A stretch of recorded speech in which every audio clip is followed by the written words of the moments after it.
할렐루야, 반갑습니다. 네, 잘 지내셨나요? 네. 요즘에 잠을 잘 못 자고 있어요. 저도 새벽마다 꿈을 꿉니다.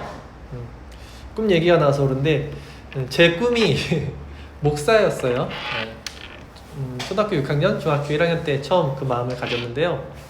제가 왜 목사가 되려고 작정을 했었냐면, 서원을 했냐면, 하나님께서 그때 어린 시절에 제게 깨닫게 해주신 그 복음의 비밀이 너무 놀라웠어요. 그런데 제가 그때 눈으로 보니까 그 복음의 비밀을 깨달은 목사님들이, 그런 말씀을 전하시는 목사님들이 안 보이고 그런 성도들이 안 보였어요.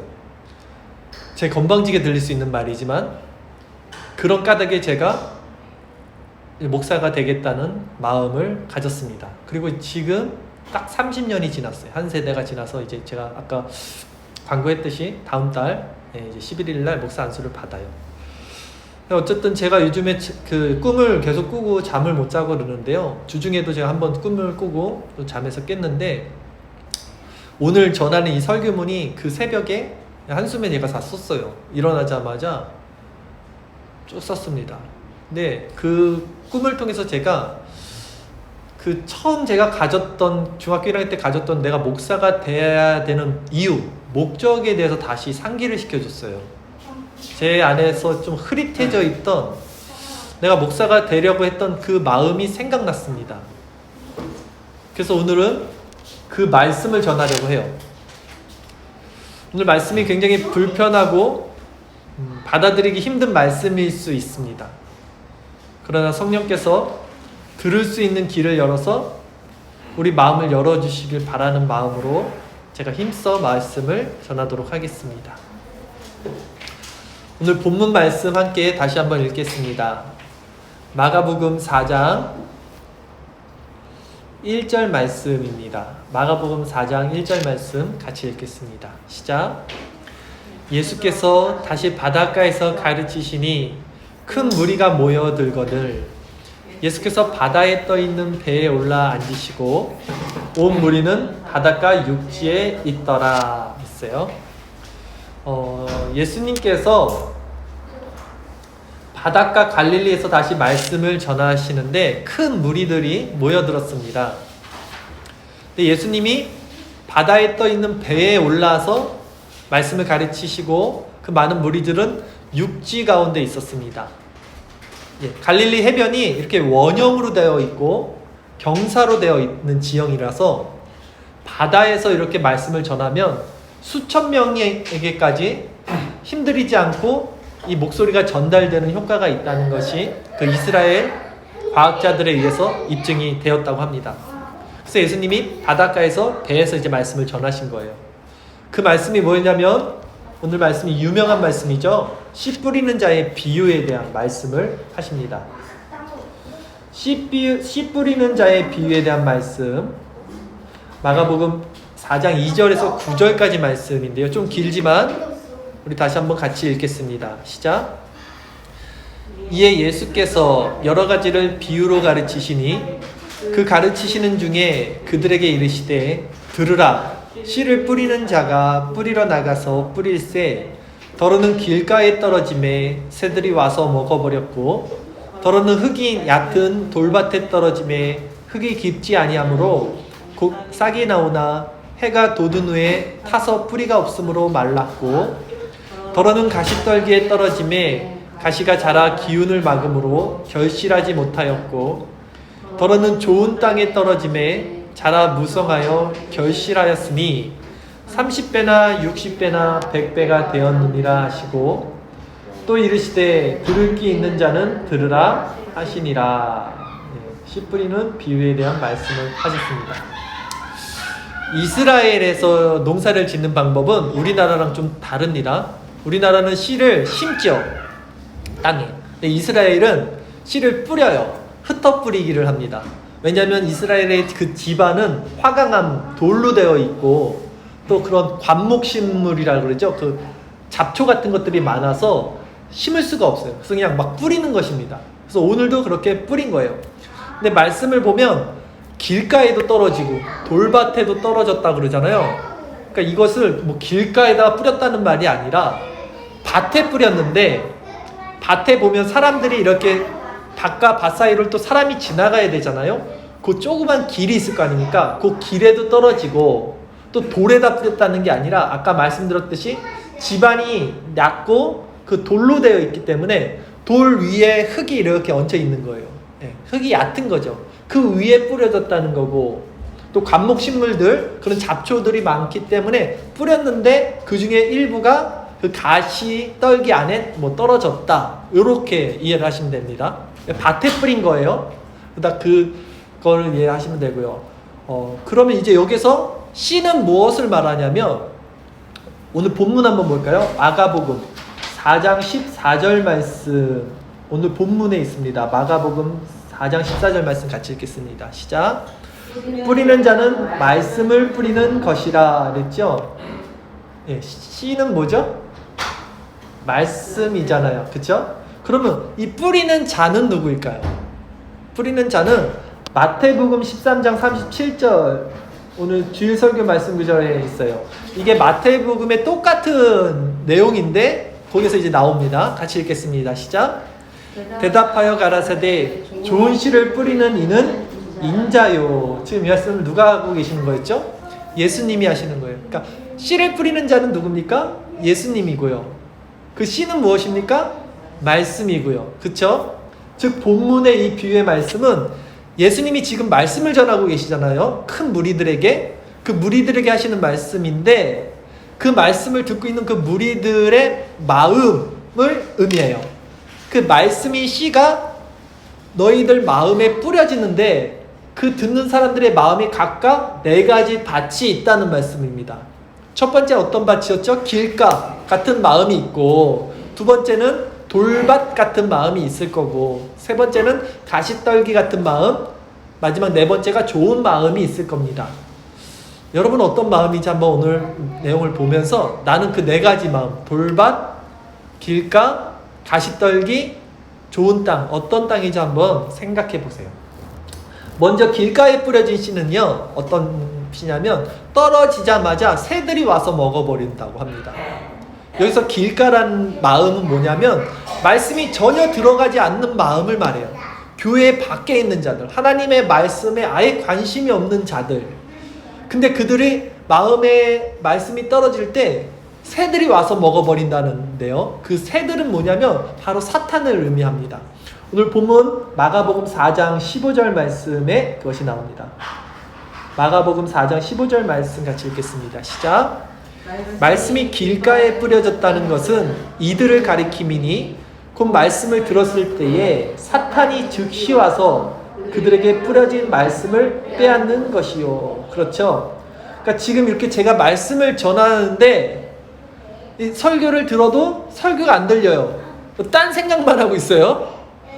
이 사람들이 지금 누가 그러는 거라고요? 사탄이 와서 말씀을 빼앗아 버리는 거예요. 즉시. 그래서 말씀이 안 들어가는 거예요. 갑자기 막 제 말씀이 잘 들리려고 그러죠. 그러면 돌밭은 이제 어떤 마음일까요? 돌밭은 교회 안에 있는 사람들이긴 해요. 그래서 말씀을 받으면 기쁨으로 말씀을 받는데 이들은 이제 기복주의적 신앙, 그러니까 신앙이 얕은 자들입니다. 오늘 본문 마가복음 4장 16절 17절 말씀에 나옵니다. 같이 읽겠습니다. 시작. 또 이와 같이 돌밭에 뿌려졌다는 것은 이들을 가리킴이니 곧 말씀을 들을 때에 즉시 기쁨으로 받으나 그 속에 뿌리가 없어 잠깐 견디다가 말씀으로 인하여 환난이나 박해가 일어나는 때에는 곧 넘어지는 자요라고 그랬어요. 이들은 지금 말씀을 받지만 뿌리가 없다는 거 아까 말씀드렸죠. 집안이 돌로 되었기 때문에 햇빛이 비치면 뿌리가 타들어갑니다. 그래서 금방 말라버리는 거예요. 즉 말씀의 기쁨으로 받지만 어떤 고난과 핍박, 말씀으로 인한 고난과 핍박이 오면 뿌리가 없기 때문에 말라버린다는 거예요. 믿음의 반석에 말씀이 서 있지 않으면 풍랑이 올 때 집이 흔들린다는 말씀이 바로 이들에게 적용되는 것입니다. 세 번째, 가시떨기는 그러면 어떤 마음일까 한번 살펴보겠습니다. 마가복음 4장 18절 19절 말씀인데요. 마가복음 4장 18절 19절 말씀 같이 읽겠습니다. 시작. 또 어떤 이는 가시떨기에 뿌려진 자니 이들은 말씀을 듣기는 하되 세상의 염려와 재물의 유혹과 기타 욕심이 들어와 말씀을 막아 결실하지 못하게 되는 자요라고 했어요. 이 사람은 그나마 조금 나요. 그쵸? 말씀이 들어오고 뿌리를 내립니다. 그리고 말씀이 어느 정도 자라나는 사람이에요. 즉 교회 안에 말씀도 듣고 말씀의 뿌리도 내리고 자라는 신앙을 갖고 있어요. 그런데 문제는 뭐냐면 이 사람의 문제는 세상의 염려와 재물의 유혹과 기타 욕심이 들어와서 이 말씀이 더 자라지 못해요. 그래서 결국 말씀이 결실하지 못하게 된다고 합니다. 열매를 맺지 못하게 되는 거예요. 지금 세 부류에 대해서 살펴봤는데요. 이 길가에 떨어진 씨앗, 그 밭이나 돌밭이나 가시떨기나 차이는 있어요. 신앙의 차이가 있어요. 지금 점점 커지죠, 신앙이. 근데 공통점은 무엇이냐면 이 세 부류의 다 사람들이 열매를 맺지 못한다는 것은 동일합니다. 이것이 중요해요. 이 부분이 열매를 맺지 못한다는 것을 기억하시고, 그럼 이제 마지막 어떤 마음밭에 열매가 맺어지는 걸까요? 살펴보겠습니다. 본문 마지막 구절이죠. 마가복음 4장 20절 말씀입니다. 마가복음 4장 20절 말씀 같이 읽겠습니다. 시작. 좋은 땅에 뿌려졌다는 것은 곧 말씀을 듣고 받아 30배나 60배나 100배의 결실을 하는 자니라. 그렇죠? 아멘. 좋은 땅은 오직 씨앗이 열매를 맺게 되는 땅이에요. 30배, 60배, 100배. 그것이 좋은 땅이에요. 즉 좋은 마음밭에 심어진 씨앗만이 30배, 60배, 100배의 열매를 맺는다는 말씀입니다. 그렇죠? 여기서 30배, 60배, 100배의 열매를 맺는다는 것은 어떤 구원의 크기나 차이가 있다는 말이 아니라 각자 주어진 사람의 믿음의 분량만큼 이것이 자란다는 말이에요. 예. 그러니까 달란트 비유에서도 보면 5달란트 받은 자나 10달란트 받은 자 모두 하나님 그 주인에게 칭찬을 받아요.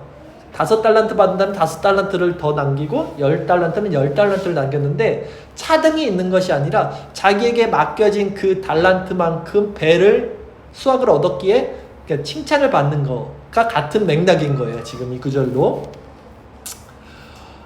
성경은 분명히 오늘 중요한 포인트인데요.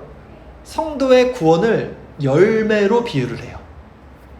4가지 밭 중에 아무리 신앙이 자라더라도 열매를 맺지 못하는 이 3가지 밭은 구원을 받을 수 없는 밭이에요. 구원은 오직 좋은 땅에 30배, 60배, 100배의 열매를 맺는 것이 구원을 받는다는 거예요. 말씀을 통해서 살펴보는데 너무나 많은 말씀이 이 열매로 인해서 구원을 받는다는 구절이 있는데 제가 딱 2개만 그냥 가져왔어요. 한번 살펴볼까요? 첫 번째, 마태복음 3장 8절에서 10절까지 말씀, 우리 주일설교 말씀 구절에 있습니다. 같이 읽겠습니다. 시작. 그러므로 회개에 합당한 열매를 맺고 속으로 아브라함이 우리 조상이라고 생각하지 말라. 내가 너희에게 이르노니 하나님이 능히 이 돌들로도 아브라함의 자손이 되게 하시리라. 이미 도끼가 나무 뿌리에 놓였으니 좋은 열매를 맺지 아니하는 나무마다 찍혀 불에 던져지리라 라고 말씀합니다. 좋은 열매를 맺지 아니하는 나무마다 찍혀 불에 던져진다는 거예요. 어디에 던져진다는 걸까요? 지옥이겠죠? 또 한 구절 살펴보겠습니다. 요한복음 15장 1절 2절 말씀입니다. 같이 읽겠습니다. 시작. 나는 참 포도나무요 내 아버지는 농부라. 물은 내게 붙어 있어 열매를 맺지 아니하는 가지는 아버지께서 그것을 제거해 버리시고 무릇 열매를 맺는 가지는 더 열매를 맺게 하려 하여 그것을 깨끗하게 하시느니라. 아멘. 예수님이 하신 말씀입니다. 즉 열매가 없는 가지는 제거되어서 불살라 버려진다는 거예요. 이런 구절이 너무나 많아요. 무화과 나무가 열매를 맺지 못하고 있을 때 예수님이 저주를 내립니다. 너가 다시는 열매 맺지 못할 거야 라고 아침에 그 성에 들어가면서 그 열매 맺지 못하는 무화과 나무에게도 저주를 내리신 것도 같은 이치예요. 예. 열매를 맺어야 구원을 얻는다는 것을 가르쳐 주는 겁니다. 이렇듯 성경은 분명히 열매 맺는 자들만이 구원을 얻을 것이고 열매를 맺지 못하고 결실하지 못하는 자들은 멸망받을 것이라는 것을 분명히 말씀하고 계세요. 그러므로 우리 신앙도 이 열매가 없다면 구원받지 못한다는 것을 기억하셔야 됩니다. 그렇다면 성도가 구원을 받게 되기 위해 맺어지는 이 열매가 무엇일까요? 이 열매가 무엇인지 아는 것이 오늘 설교의 포인트가 되겠죠? 많은 이들이 이 열매를 행위로 이해를 합니다. 행위. 삶으로 나타나는 행위. 그것이 열매라고 알고 계시잖아요. 1편 맞아요. 그쵸?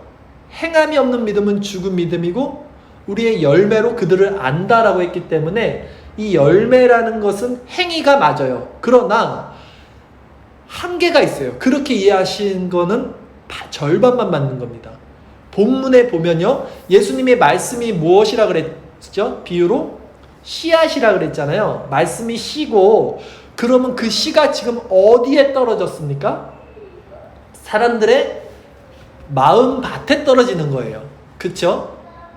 그러면 이 밭에 열매가 맺어지는 거예요. 이 밭이 돌밭이나 길가나 가시떨기에는 열매가 맺지 못하는데 이 마음의 밭이 옥토밭인 사람은 이 말씀이 마음에 떨어졌을 때 어디서 열매를 맺게 되는 거예요?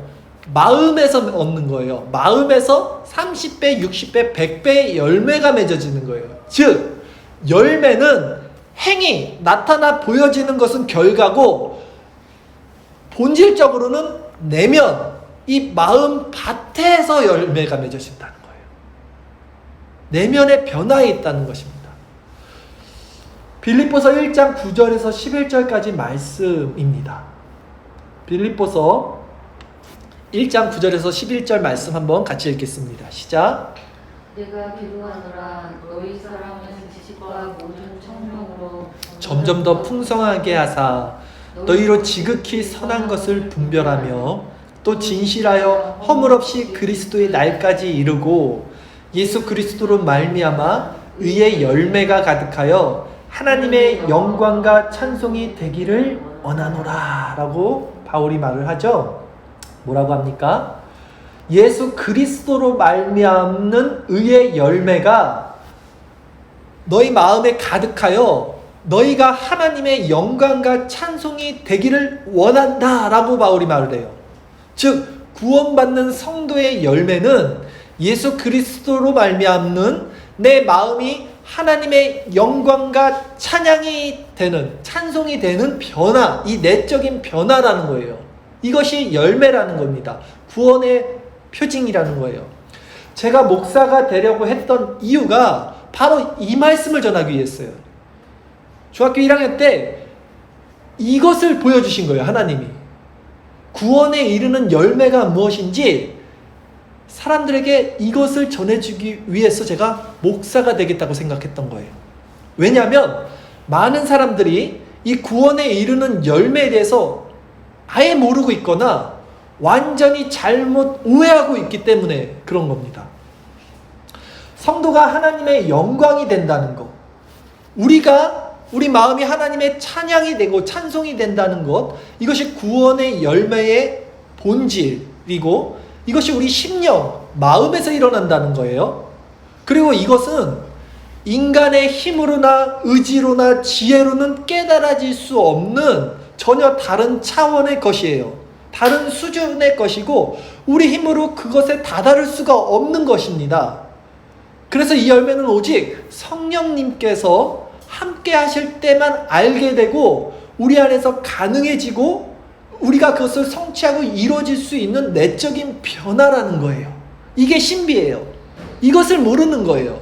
사람들이. 성령이 우리 안에 그 성령의 성품을 주십니다. 성령의 열매가 있죠. 여러분 잘 아시는 사랑, 희락, 화평, 오래 참음, 뭐 자비, 양성, 충성, 온유, 또 뭐 절제, 이런 하나님이 주시는 성령의 열매들이 있어요. 그 열매들이 어디 맺힙니까? 마음에 맺히는 거예요. 그쵸? 우리 마음에 풍성하게 맺어질 때 그때 내 내적인 변화들이 구원의 열매가 된다는 거예요. 그것이 하나님의 영광과 찬송이라는 거예요. 내가 하나님의 영광과 찬송이 된다는 것이 바로 이 열매를 내 안에서 맺어진다는 결과입니다. 이 열매를 모델로 보여주신 분이 바로 예수님이에요. 그리고 구원의 열매가 무엇인지를 우리들에게 보여주신 분이 바로 예수님이에요. 우리는 예수님의 성품과 그분의 마음을 통해서 저것이 구원에 이르는 길이구나를 알게 되는 거예요. 근데 여러분이 이 말씀을 지금 오해하시면 안 되는 것이, 예수님은 우리와 다른 존재이십니다. 그러나 그분이 가진 속성, 그분의 안에 있던 그 성령은 우리와 똑같은 성령이에요. 그래서 그분이 마음에 있던 성령을 우리에게 주셨다고 그랬고, 그 성령을 받으면 내가 하는 모든 것을 너희들이 할 것이고 나아가서 더 많은 것을 너희들은 할 것이다 라는 말을 해요. 그리고 너네들이 지금은 이것이 무슨 말인지 깨달을 수 없지만 그 성령이 오시면 깨달아 알게 되실 거니 나는 너희들을 종이라고 말하지 않고 친구라고 말할게 라고 말해요, 예수님이. 요한복음 14장 12절 말씀을 우리 한번 같이 볼까요? 요한복음 14장 12절 말씀, 주일설교 말씀 구절 같이 읽겠습니다. 시작. 내가 진실로 진실로 너희에게 이르노니 나를 믿는 자는 내가 하는 일을 그도 할 것이요 또한 그보다 큰 일도 하리니 이는 내가 아버지께로 감이라. 예수님이 십자가 지시기 바로 전날 밤에 하시는 말씀이에요. 제자들에게 진실로 진실로 아멘 아멘 말하는데, 나를 믿는 자는 내가 하는 일을 그도 할 것이고 더 큰 일도 할 것인데, 그 이유가 뭐냐면 이는 내가 아버지께로 가기 때문에 할 수 있다는 거예요. 내가 아버지께로 가야만 보혜사 성령을 보내주실 수 있으니 그 성령이 올 때 내가 가진 이 속성, 하나님의 마음, 이 성령을 너희들도 알아서 그 이상을 너희들도 행할 수 있게 된다라는 말씀인 거예요. 또한 요한복음 15장 15절 말씀 같이 읽겠습니다. 시작. 이제부터는 너희를 종이라 하지 아니하리니 종은 주인이 하는 것을 알지 못함이라. 너희를 친구라 하였노니 내가 내 아버지께 들은 것을 다 너에게 알게 하였음이라. 그랬죠? 같은 말씀을 하시는 거예요. 예수님이 나는 너를 친구라고 하는데 그 이유가 뭐냐면, 종은 알지 못해. 지금 내 말씀을 알아듣지 못해. 그러나 내가 아버지께로 가고 보내주신 보혜사 성령을 보내주시면 성령으로 말미암아 그 마음이 무엇인지를 알게 되기 때문에 너와 나는 친구가 되는 거야 라는 말씀을 하시는 겁니다. 같은 마음을 소유하고 있게 되는 거야 라는 말이에요. 성경은 말하죠. 몸이 하나요 또 성령도 한 분이시요 세례도 하나라고 합니다. 즉 성령으로 말미암아 예수님의 성품과 예수님의 마음이 우리의 성품이 되고 우리의 마음이 되는 것이 구원에 이르는 열매, 내적인 변화라는 거예요. 많은 사람들이 예수님을 너무 높게 보고 우리가 어떻게 예수님처럼 되겠어, 그건 예수님이니까 가능한 일이지라는 말을 많이 하는데 틀린 말입니다. 물론 예수님은 우리와 다른 존재지만 우리를 작은 예수라고 부르죠. 그것이 그리스도인이라는 뜻입니다. 이방 사람들이 그리스도인이라고 불렀던 것은 그리스도가 바로 예수님이잖아요. 그리스도. 저들은 작은 예수야 라고 말했던 거예요. 그 예수의 성품과 속성을 가진 자야 라는 말이에요. 그 성령이 하나이기 때문에 예수님이 말씀하셨듯이 우리가 그 작은 예수로 되는 것이 구원의 조건이라는 거예요. 너무나 그건 예수님이니까 가능한 거지. 나는 그렇게 못 살아. 그거는 그 성령을 모르기 때문에 그냥 하는 말이라는 겁니다. 여러분, 지금 이 말씀을 그냥 흩어버리시면 안 돼요. 교회 안에 있는 많은 사람들이 이 구원에 이르는 열매에 대해서 너무나 무지합니다. 자신들이 가지고 있는 생각과 기준으로 그 열매를 그냥 판단하고 생각하고 있어요. 그러기에 성경은 그들을 가리켜서 듣기는 들어도 깨달지 못하고 보기는 보아도 알지 못하는 자들이라고 말씀을 하는 거예요. 이 말씀이 성경 구석구석 구약부터 신약까지 얼마나 많은지 몰라요. 소경, 귀머거리, 장님, 예수님이 그들을 고쳐주시는 것도 다 이 맥락이에요. 그냥 그 기적을 보여주신 게 아니라 너희는 소경이야, 너희는 귀머거리야, 그러나 나는 그것을 고쳐줄 수 있어 라는 것을 표적으로 보여주시는 기적을 행하신 거잖아요. 근데 이 말씀이 구약부터 이사야 말씀부터 내내 신약까지 이어져 오는 맥입니다.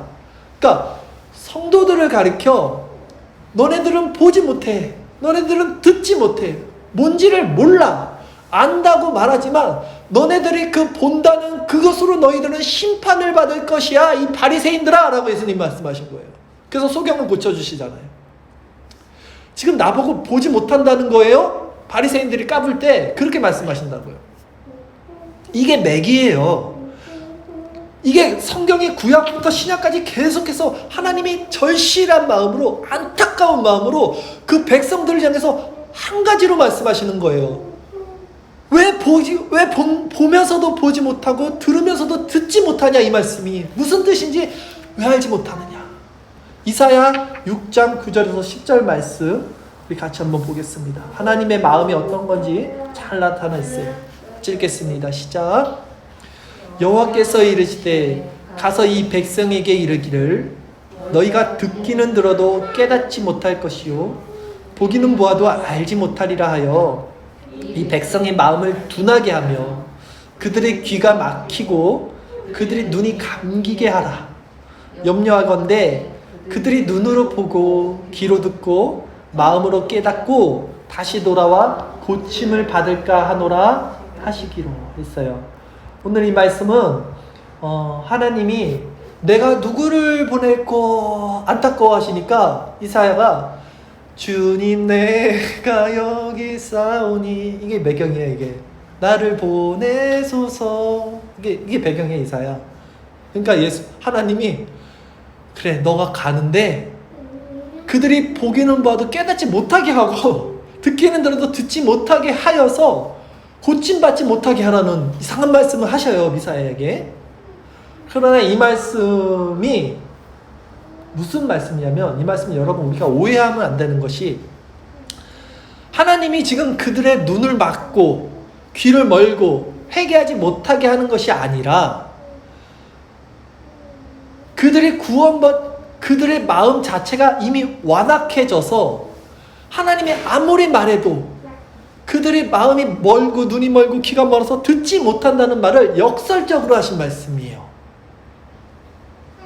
하나님의 마음은 그것이 아닌데 이들이 들어야 되는데 너무나 듣지 않으니까 하나님이 그것을 역설적으로 말씀하시는 것이 바로 이사야 말씀이에요.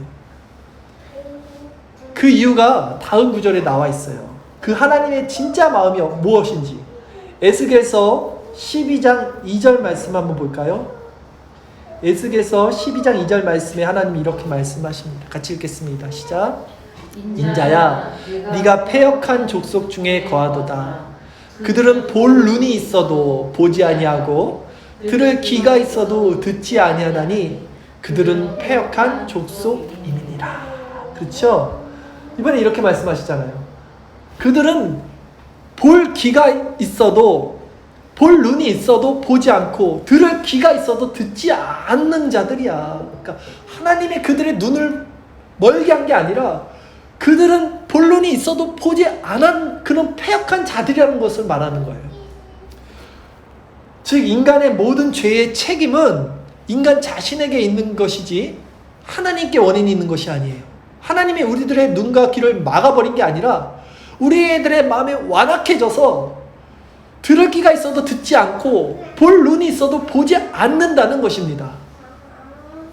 본문의 씨 뿌리는 비유도 마찬가지예요. 지금 농부가 수확물을 내지 못하는 그 일부 땅에 씨가 뿌려졌어요. 그렇다고 그 돌밭이나 길가에 열매가 맺지 못하는 것을 농부의 탓으로 돌릴 수는 없습니다. 농부는 동일한 말씀을 씨를 뿌린 거예요. 모든 곳에 씨를 뿌린 거예요. 그런데 그 마음이 그냥 완악한 마음이기 때문에, 그 마음이 돌밭이었기 때문에 열매를 맺지 못하고, 그 마음이 길가기 때문에 열매를 맺지 못하고, 그 마음이 가시떨기였기 때문에 열매를 맺지 못한 것이지, 말씀은 동일한 말씀, 씨였어요. 씨가 뿌려진 것은 동일합니다. 그것은 하나님의 책임과 원인이 아니라는 거예요. 성경에는요, 항상 이런 긴장과 원인, 결과가 있어요. 보세요. 하나님이 바로의 마음을 완악하게 하셨다는 말씀이 성경에 있어요. 그래서 이스라엘 백성들이 떠나지 못하게 하나님이 바로의 마음을 완악하게 만들었다라고 그랬어요. 그럼 하나님이 죄의 조성자입니까? 하나님이 바로의 마음을 완악하게 하신 게 아니라, 바로의 마음은 원래 완악한 거예요. 인간의 마음은 죄된 마음이죠. 그것을 하나님이 그냥 돌이키지 않고 그대로 놔두셨다는 의미예요. 그냥 그대로 두시면 인간은 죄를 범할 수 있는 것밖에는 나오는 게 없어요. 그 의미지, 하나님이 죄의 조성자 아니면 죄의 원인 제공을 한 것이 아니라는 것입니다. 마찬가지로 우리 신앙에 있어서도 그렇다면, 우리가 구원의 열매를 맺지 못하는 것은 전적으로 우리의 책임이라는 거예요. 우리의 책임. 우리 마음이 완악해져 있기 때문에 하나님의 말씀을 지금도 받지 못하고 있는 거예요. 핑계할 수 없다는 거예요. 지금 하나님의 말씀은 동일하게 이렇게 뿌려지는 거예요. 말씀이 지금 제가 전하고 있는 거예요. 동일한 말씀을. 그러나 누구는 듣고, 누구는 듣지 못하고, 누구는 아예 들을 생각을 안 하고, 누구는 듣고 자라다가도 자라지 못하고 열매 맺지 못하고는 여러분들의 완악한 마음과 책임이라는 것입니다. 저는 오늘 설교를 이렇게 준비하기 전까지요, 제 마음이 좋은 마음, 열매 맺는 그런 옥토, 좋은 밭이라는 생각을 은연중에 하고 있었어요. 그런데 설교를 준비하면서 성경이 말하는 이 구원의 열매가 무엇인가를 계속 살펴볼수록 제 안에 이 열매가 없다는 사실이 점점 드러날 뿐이었어요. 아무리 제가 부정을 하려고 성경을 막 찾아봤어요. 나는 그래도 구원받은 자일 거야. 그걸 찾아내려고. 그리고 그런 말씀을 전해야지 여러분들 기분이 좋을 거니까 어떻게든 여러분들에게 기분 좋게, 아유 오늘 말씀 잘 들었다, 이렇게 끝나야 되잖아요. 보통 설교를 그렇게 하잖아요, 목사님들이. 그걸 주고 싶어서 계속 찾아봤는데 너무 오늘 설교 말씀 비참하게 끝나더라고요. 결론이 여러분들에게 힘을 줄 수 있는 말씀이 없더라고요. 아무리 부정하고 그것이 아니라고 성경을 찾아봐고 읽으면 읽을수록 이 구원이 뭐였어요? 하나님의 영광과 찬송이 되는 열매인데, 이 마음의 열매인데, 이것이 내적인 것인데, 제 마음에 그 열매의 흔적들이 보이지 않는 것만 탄로난다는 것입니다. 이것이 문제였어요.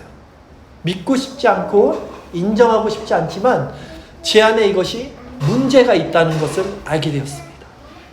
그러나 저뿐만이 아니겠죠, 여러분?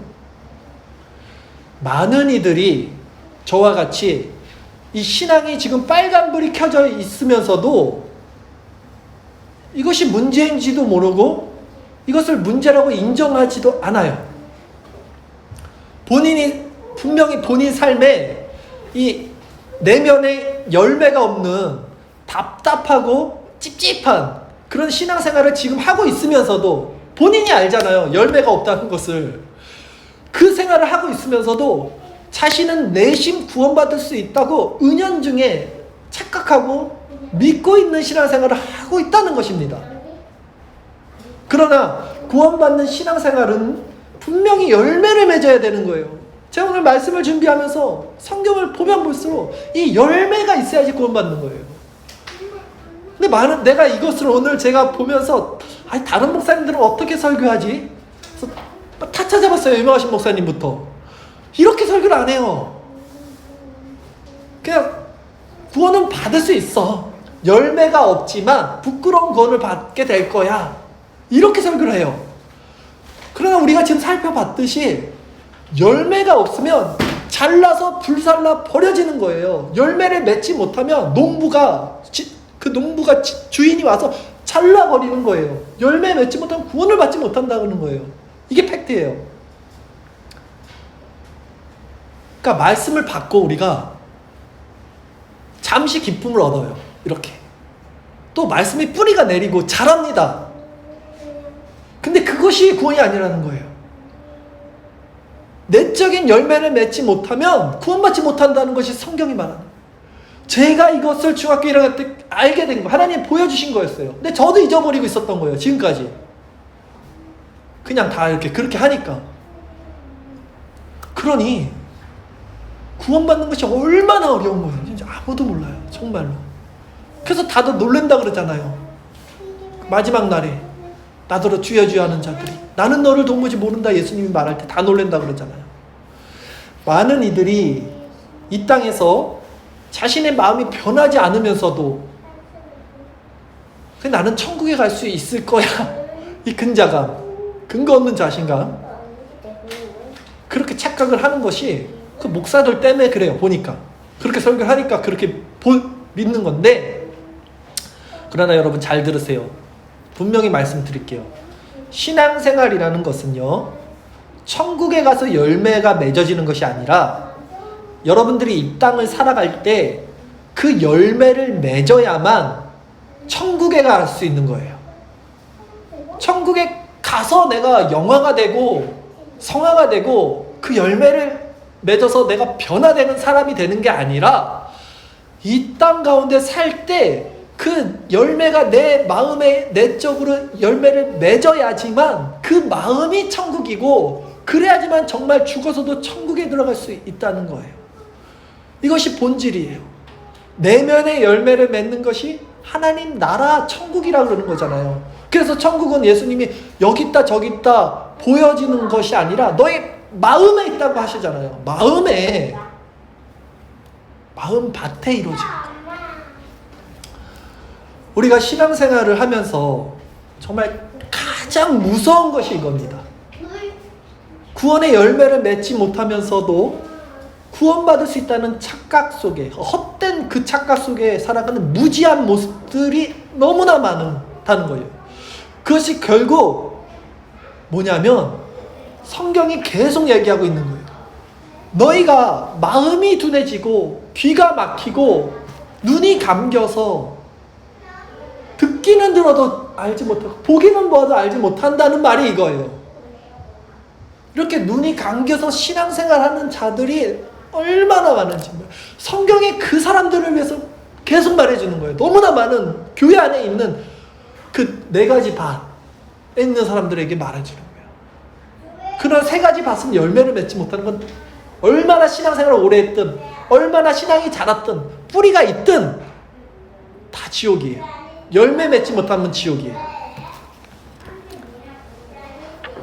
여러분, 그러기 때문에 기억하시고, 하나님은 반드시 우리 신앙의 열매를 보신다는 것을 잊지 마십시오.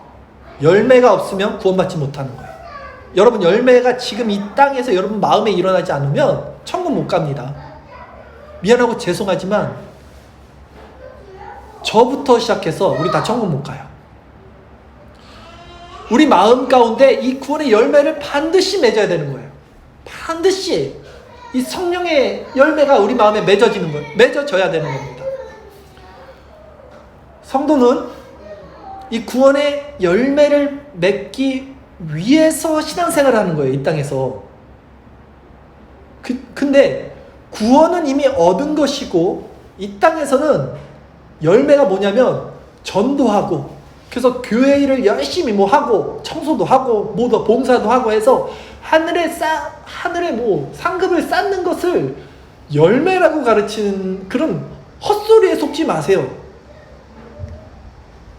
구원의 열매는 이 신앙생활을 통해서 우리가 이 신앙생활의 열매를 맺기 위해서 하는 거라는 거예요. 열매를 그렇게 보여지는 행위로 가져가는 것은 잘못된 가르침이라는 것입니다. 열매는 여러분 마음이 온전히 예수님의 마음으로 변해야 해요. 내적인 변화입니다. 예수님의 그 마음까지 가야 되는 거예요. 성령으로 말미암아 여러분 마음에 그 사랑과 희락과 화평, 오래 참음과 자비와 양성, 온유와 절제, 이런 성품들이 풍성해질 때 맺어지는 결실이 바로 하나님의 영광과 찬양이 되는 구원의 열매라는 사실입니다. 했던 말씀을 계속 하는 거예요, 지금. 아주 새겨드리고 싶어서 듣고 또 잊어버려도 또 듣고. 그렇다면 여러분 누가 이런 열매를 맺을 수 있을까요? 지금 여러분들이나 저나 고개를 들 수 없어요. 제가 정말로 마음이 무거웠다니까요. 한 주 동안 아무리 봐도 열매가 없는 거예요. 그러기에 구원은 더군다나 우리의 힘이나 의지로 할 수 있는 것도 아니고요. 우리의 노력으로 되는 것이 아닌 하나님의 은혜라는 것이죠. 근데 오늘 이 땅의 비유를 여러분 조금 더 깊이 있게 보신다면 좋은 땅은요 저절로 열매를 맺는 것입니다. 좋은 땅이 자기 스스로 어떤 열심을 내서 열매를 맺게 되는 것이 아니라는 거예요. 그냥 좋은 땅이니까 열매가 맺어지는 거지 뭐 자기가 노력하는 게 아니에요. 마찬가지로 돌밭이나 길가나 가시떨기도 자기가 그냥 그런 땅이니까 열매를 맺지 못하는 것이에요. 그거 바꿀 수가 없는 거예요. 그러기에 구원은 전적인 하나님의 주권이고 하나님의 은혜라는 거예요. 하나님이 택한 자들만이 구원을 받게 된다는 것이 여기서 나옵니다. 아, 내가 열매 맺기 위해서 열심히 이제 뭐 성경을 보고 뭐도 하고 뭐도 해야지? 아닙니다. 택한 자들이 열매를 맺게 되는 것 뿐이에요. 전적인 하나님의 주권과 하나님의 은혜의 영역이에요. 우리가 구원을 받게 된다는 것은. 오늘 본문 마지막으로 한번 살펴볼 텐데요. 마가복음 4장 10절에서 13절까지 말씀인데요. 한번 누가 열매를 맺게 되는지 나와요. 한번 같이 보겠습니다. 마가복음 4장 10절 13절 같이 읽겠습니다. 시작. 예수께서 홀로 계실 때에 함께한 사람들이 12 제자와 더불어 그 비유들에 대하여 물으니 이르시되 하나님 나라의 비밀을 너희에게는 주었으나 외인에게는 모든 것을 비유로 하나니 이는 그들로 보기는 보아도 알지 못하며 듣기는 들어도 깨닫지 못하게 하여 돌이켜 죄사함을 얻지 못하게 하려 함이라 하시고 또 이르시되 너희가 이 비유를 알지 못할진데 어떻게 모든 비유를 알겠느냐. 예수님께서 이사야 아까 우리가 살펴봤던 6장 말씀을 인용해서 하신 말씀인데요. 이 배경을 살펴보면 많은 무리들이 지금 와서 예수님이 그 무리들에게 비유의 설명을 했습니다. 그런데 지금 배경은 예수께서 홀로 계실 때에 라고 그랬어요. 이 많은 무리들은 아마 다 떠났다는 거예요.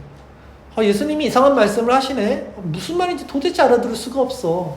내가 원했던 것은 기적이나 그런 것들을 보여주는 건데 내 필요를 채워주는 건데 왜 이상한 소리만 하고 계시지? 다 떠난 거예요.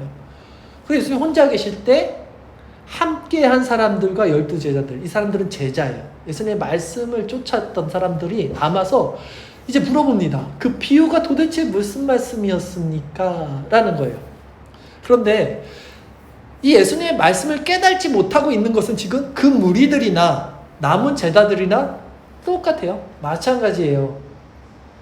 근데 제자들에게는 예수님이 이 하나님 나라의 비밀을 너희에게는 주었다 라고 말해요.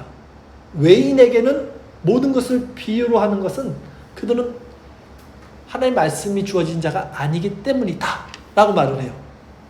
즉 예수님께 택함을 받은 자들이기 때문에 그들에게 하나님의 나라의 비밀이 알려진 거예요. 그들이 어떤 노력이나 열심이나 신앙이 특출나서 깨달아진 게 아닌 거예요. 무리나 제자들이나 못 알아듣는 거예요. 마찬가지로. 그러나 예수님을 못 알아들어도 그 제자들을 택해서 말씀을 하시고 끝까지 포기하지 않으시고 그 성령을 보내서 그것을 알게 해주신다는 거예요. 이게 포인트입니다. 예수님이 제자들을 택하여 세운 이유가 바로 이거라는 거예요. 즉 열매를 맺게 해주시기 위함이라는 거예요. 지금 열매를 맺어야 구원을 얻는다고 제가 말씀드린 거잖아요. 제자들을 지금 택했어요. 말씀을 전했어요. 제자들이 못 알아들어요. 그러나 예수님은 계속해서 제자들에게 내가 너희를 택했어. 그 이유는 너희들에게 열매를 맺게 해주시기 위해요. 그 열매는 언제 맺어지냐? 성령이 너희들에게 맺어지게 할 거야. 기다려. 지금 알지 못해도 괜찮아 라고 말하는 거예요. 요한복음 15장 16절 말씀 우리 같이 보겠습니다. 주일설교 말씀 구절 요한복음 15장 16절 말씀 예수님이 제자들에게 이렇게 말씀하시는 거예요. 시작. 너희가 나를 택한 것이 아니요 내가 너희를 택하여 세웠나니 이는 너희로 가서 과실을 맺게 하고 또 너희 과실이 항상 있게 하여 내 이름으로 아버지께 무엇을 구하든지 다 받게 하려 함이니라 라고 말씀하시죠.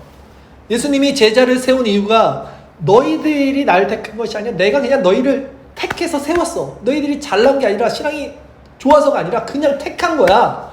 그냥 너희들은 좋은 땅이 된 거야. 이런 거예요. 근데 그 이유가 뭐냐? 너희들로 가서 과실, 열매를 맺게 하기 위함이라는 것입니다. 그러기에 은혜로 말미암아 예수님께 이렇게 택함 받은 제자들은 어떻게 되냐면 반드시 그 마음에 30배, 60배, 100배의 열매를 맺게 되는 것입니다. 그래서 지금은 제자들에게 그 열매가 없지만 성령이 부어졌을 때 여러분 다 성경을 봐서 아시죠? 그 열매가 맺어질 때 그 제자들이 그 열매로 인하여 더 풍성한 열매가 맺어져요. 교회 안에. 그것이 받은 자는 더 많이 받게 되고 없는 자는 그 가진 것마저 빼앗기게 된다는 말씀이에요. 돌밭이나 길가나 가시떨기에 떨어진 말씀은 열매를 맺지 못해서 그 받은 말씀까지 빼앗기는데 좋은 밭은 열매를 맺을 때 조금 맺는 게 아니라 30배, 60배, 100배라는 것은요. 이삭이 창세기 보면 100배 소득을 얻은 장면이 있잖아요. 그 100배가 바로 하나님의 그 완전 주권적인 축복을 의미하는 거예요. 100배의 소득이라는 것은 이건 하나님의 은혜다. 이걸 상징하는 거거든요. 그러니까 우리가 이 복음의 씨앗이 열매를 맺을 때는 조금 변하는 게 아니라 완전히 획가닥 우리 삶을 완전히 풍성하게 하나님 나라로 변하게 되는 이 능력이 나타난다는 거예요. 그 말씀이 마태복음 25장 28절에서 30절까지 말씀인데 한번 같이 볼게요. 같이 읽겠습니다. 주일설교 말씀 구절 시작. 그에게서 그 한 달란트를 빼앗아 10달란트 가진 자에게 주라. 무릇 있는 자는 받아 풍족하게 되고 없는 자는 그 있는 것까지 빼앗기리라. 무익한 종을 바깥 어두운 데로 내쫓으라. 거기서 슬피 울며 이를 갈리라. 아멘. 달란트 비유도 마찬가지 맥락인 거예요. 똑같죠? 여러분들이 지금 하나님의 말씀을 받았는데 돌밭이나 길가나 가시떡이라 열매를 맺지 못하면 어떻게 됩니까? 그 받은 것까지 빼앗겨 버리는 거예요. 지금 받았던 은혜들이 있을 거예요. 그 은혜들로 자기가 구원을 얻는지 알아요. 아, 나 이런 경험이 있었는데. 나 하나님의 은혜를 주셔요. 그 은혜로 우리가 신앙생활을 해요. 그런데 열매를 맺지 못하면 그 받았던 은혜까지도 결국 빼앗겨. 그래서 그 빼앗긴 달란트는 어디로 갑니까? 정말 그 열매를 맺은 사람들에게 더 풍성하게 나타나게 된다는 말씀인 거예요. 얼마나 무섭고 두려운 말씀인지 몰라요.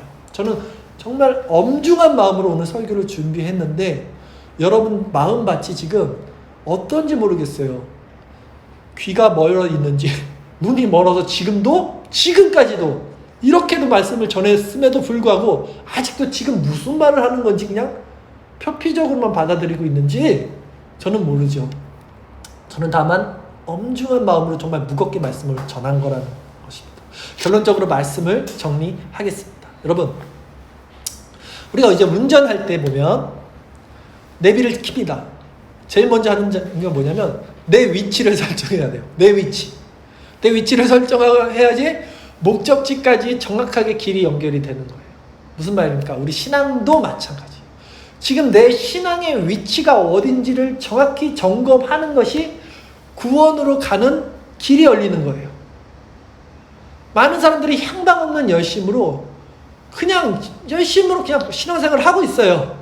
내 지금 신앙의 위치, 내 마음밭이 어떤 상태인지를 몰라요. 여러분은 어떤 마음밭 같아요? 네 가지 마음밭 같아요.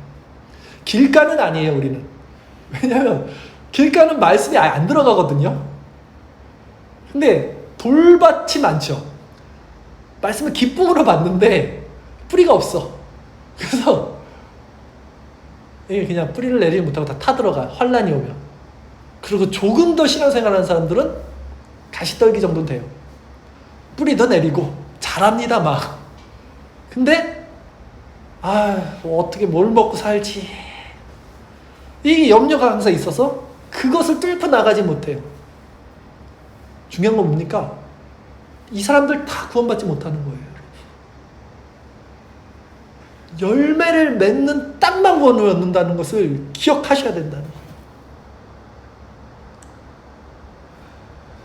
우리 신앙이 쟤보다 조금 나아 보여도 다 그 도치기 개치기라는 거예요.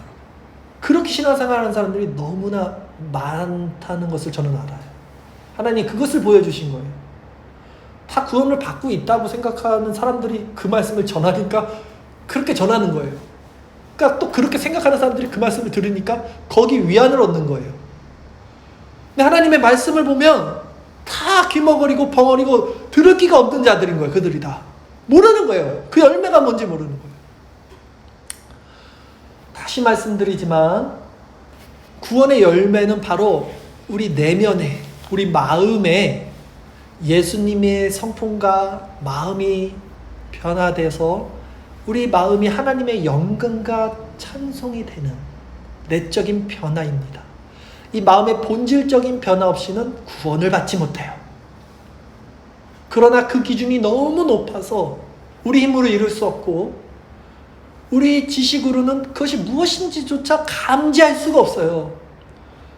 오직 성령의 능력과 역사로만 알게 되는 신비인데, 그래서 그것은 하나님의 은혜의 영역이다 라고까지밖에 제가 말씀드릴 수 없어요. 제가 어떻게든 여러분들에게 힘을 주기 위해서 이렇게 하십시오, 그럼 구원받을 수 있습니다 라고 하고 싶은데 그렇게 오늘 설교가 귀결이 되지 않아요. 미안하고 죄송하지만 여러분, 저는 다만 오늘 설교를 통해서 제 자신을 바라봤어요.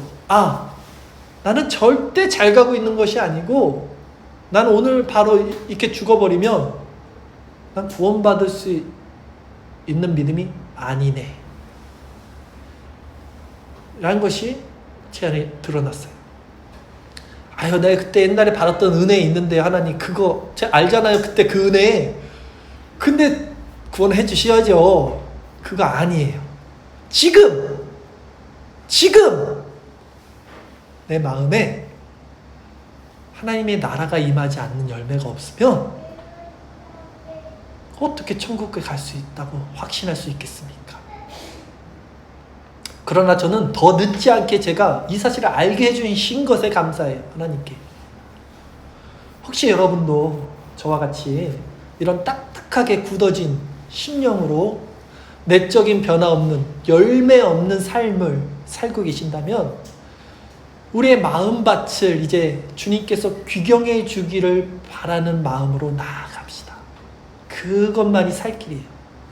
많은 이들이 마음이 둔해지고 눈이 멀고 기가 막혀서 이것이 무엇인지를 알지 못하지만 하나님께서 이 시간 은혜로 우리 마음의 상태를 이렇게 보게 해주신다면 이제는 딱딱하게 굳어진 우리 마음을 놓고 말씀이 우리 마음을 완전히 이렇게 뒤엎어서 우리 마음이 돌밭이든 가시떨기든 하나님이 하실 수 있잖아요.